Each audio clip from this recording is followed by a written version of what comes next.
हमारी अगली खबर का शीर्षक है कुछ दिन तो गुजारिए काबुल में।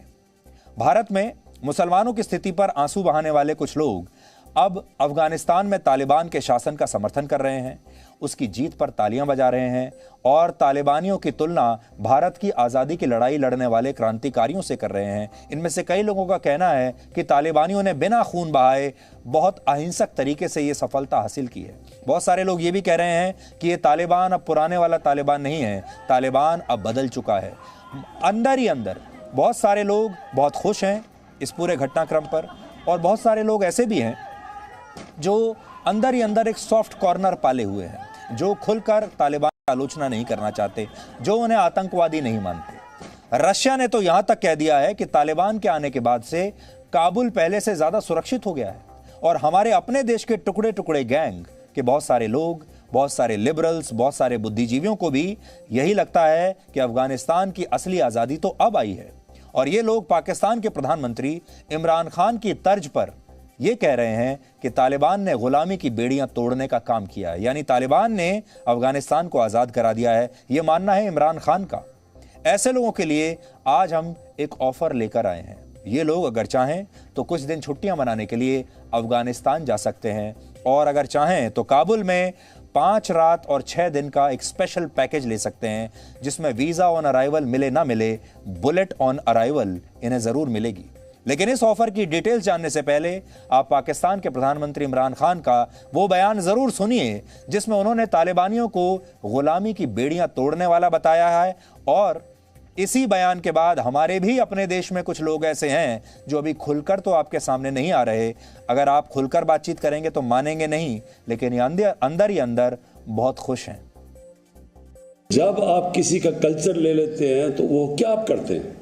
आप बेसिकली ये कह रहे हैं कि वो कल्चर हमारे से ज़्यादा ऊंचा है। आप एक मुख्तलिफ कल्चर के गुलाम बन जाते हैं। जब आप ज़हनी गुलाम बनते हैं तो ये याद रखें, असल गुलामी से ज़्यादा बुरी ज़हनी गुलामी है।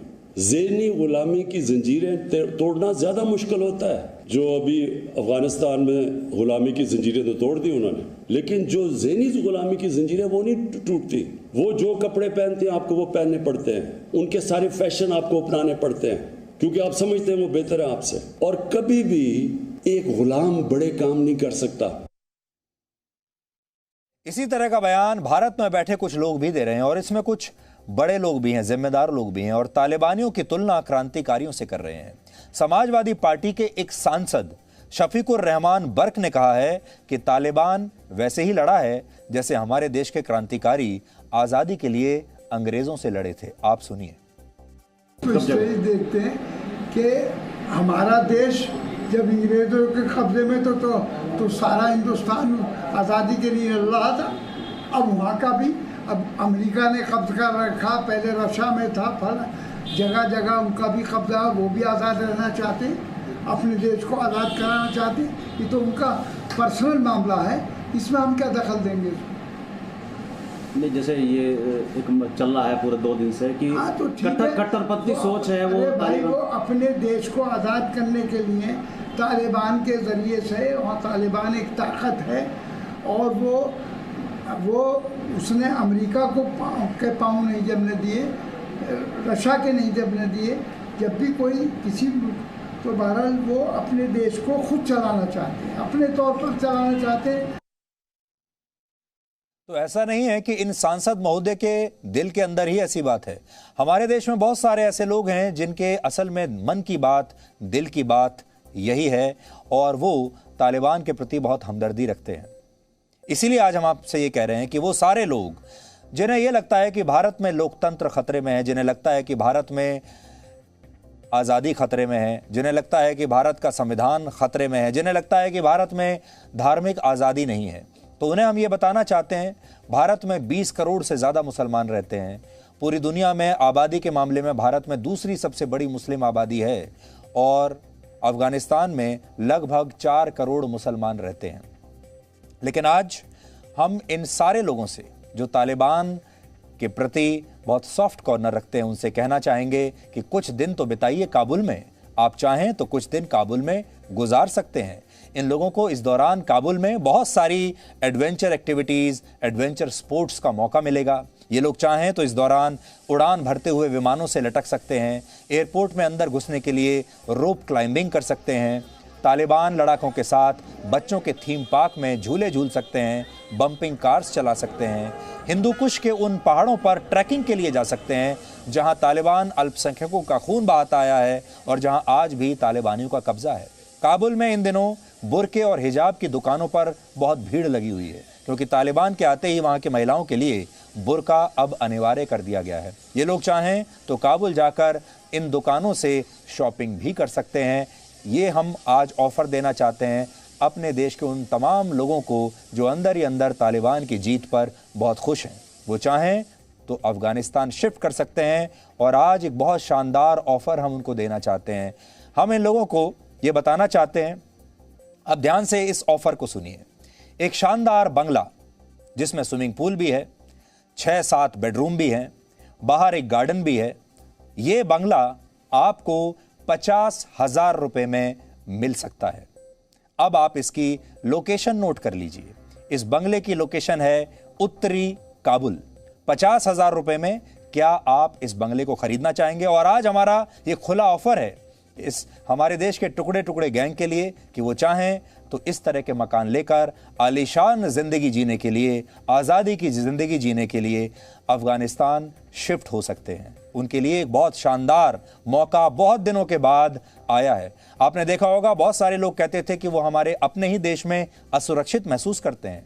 उन सारे लोगों को अब एक नया ऑप्शन मिल गया है, अब वो अफगानिस्तान जा सकते हैं। वैसे हम आपको बता दें, ये बात सिर्फ मजाक के लिए थी।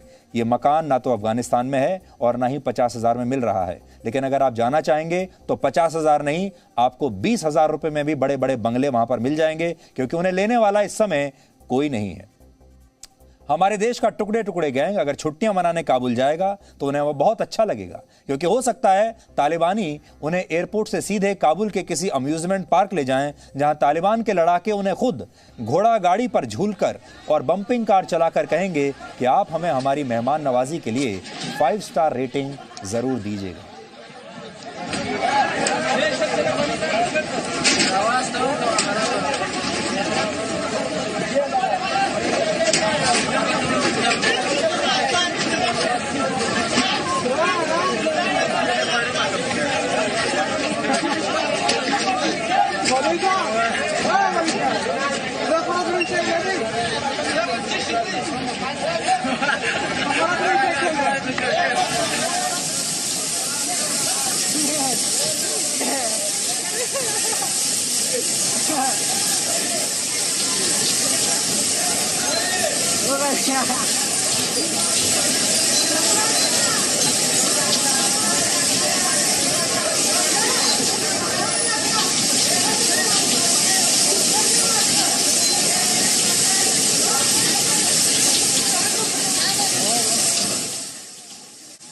तो तालिबान ने जब बच्चों के अम्यूजमेंट पार्क्स पर कब्जा कर लिया तो आप देख सकते हैं कि वो क्या कर रहे थे बच्चों के अम्यूजमेंट पार्क में।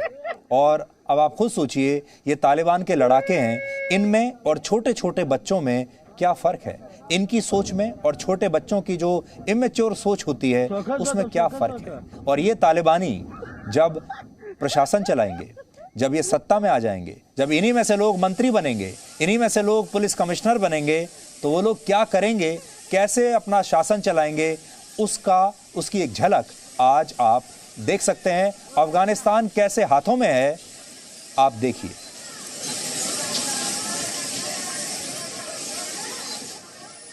और जब हमारे देश के कुछ लोग अफगानिस्तान जाएंगे तो वो लोग चाहें तो तालिबान के नियंत्रण में आ चुके जिम में जाकर नफरत कैसे फैलाई जाए, खून कैसे बहाया जाए, ये सोचते हुए व्यायाम भी कर सकते हैं, क्योंकि अब वहाँ के जिम जो हैं उन पर भी तालिबान का कब्जा हो चुका है। और तालिबान के लड़ाके जिम में जाकर क्या कर रहे हैं उसकी झलक भी देखिए। कंधार एयरपोर्ट एयरपोर्ट नामनी कमंदानी एकेडमी हेडक्वार्टर राजकीय।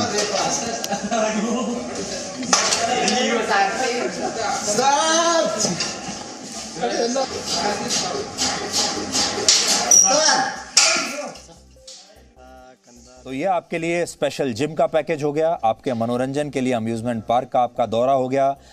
जब आप हवाई अड्डे पर पहुंचेंगे वहां एडवेंचर स्पोर्ट्स आपके हो गए। इसके बाद ये लोग अफगानिस्तान के राष्ट्रपति भवन में तालिबानियों के साथ बैठकर शानदार डिनर भी खा सकते हैं और उनसे खूनी क्रांति की कहानियां भी सुन सकते हैं, क्योंकि जब राष्ट्रपति के महल पर इन्होंने कब्जा किया तब इन्होंने क्या किया था वो भी देख लीजिए।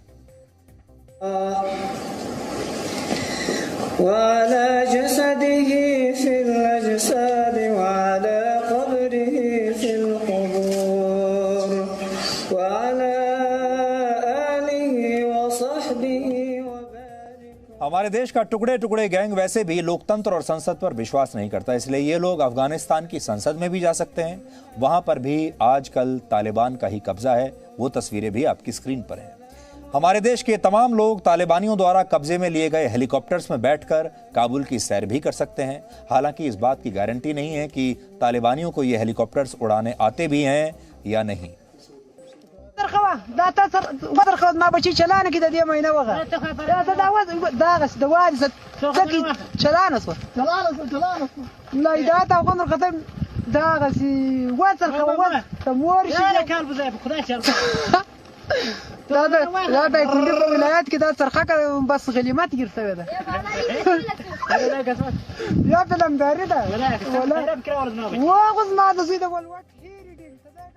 ये सारी तस्वीरें दिखाकर हम आपको आज ये बताना चाहते हैं कि किस तरह के लोगों का अफगानिस्तान पर कब्जा है, और ये लोग जब अपनी सरकार बनाएंगे, ऐसे ही लोग जब बड़े बड़े पदों पर बैठेंगे, बड़ी बड़ी कुर्सियों पर बैठेंगे, तो ये कैसे अफगानिस्तान को चलाने वाले हैं, आज आपको इसका अंदाज़ा होना चाहिए। दुनिया भर के जो बड़े बड़े नेता हैं, बड़े बड़े देश हैं, उन्हें भी अंदाज़ा हो जाना चाहिए कि आगे चलकर अगर उन्हें अफगानिस्तान के साथ कोई संबंध बनाने हैं तो उन्हें कैसे लोगों के साथ बातचीत करनी पड़ेगी। हमारे देश के और दुनिया भर के जो बड़े बड़े डिप्लोमेट्स हैं, उन्हें कैसे लोगों के साथ डिप्लोमेसी करनी है, कैसे लोगों के साथ अंतर्राष्ट्रीय राजनीति के बारे में बातचीत करनी है, उन्हें आज उसकी एक झलक जरूर मिलनी चाहिए। अब आप सोच सकते हैं कि अफगानिस्तान के लोगों का क्या भविष्य है। वैसे इस सब के अलावा अफगानिस्तान से कुछ और अपडेट्स भी हमारे पास हैं। आज वहां के उपराष्ट्रपति अमरुल्लाह सालेह ने एक बहुत बड़ा ऐलान किया है। अमरुल्लाह सालेह ने खुद को अफगानिस्तान का केयर टेकर प्रेसिडेंट यानी अंतरिम राष्ट्रपति घोषित कर दिया है। उन्होंने कुछ देर पहले एक ट्वीट करके लिखा है कि अफगानिस्तान के संविधान के मुताबिक आपातकाल के समय, या जब राष्ट्रपति मौजूद नहीं होता, या फिर राष्ट्रपति की हत्या हो जाती है या वो मारा जाता है, या किसी भी कारण से राष्ट्रपति अब अगर नहीं रहता, एक्टिव नहीं रहता है, तो फिर राष्ट्रपति की जगह उपराष्ट्रपति ले लेता है और उपराष्ट्रपति को जो है वो इंटरिम प्रेसिडेंट बनाया जाता है। ऐसा अफगानिस्तान के संविधान में लिखा है।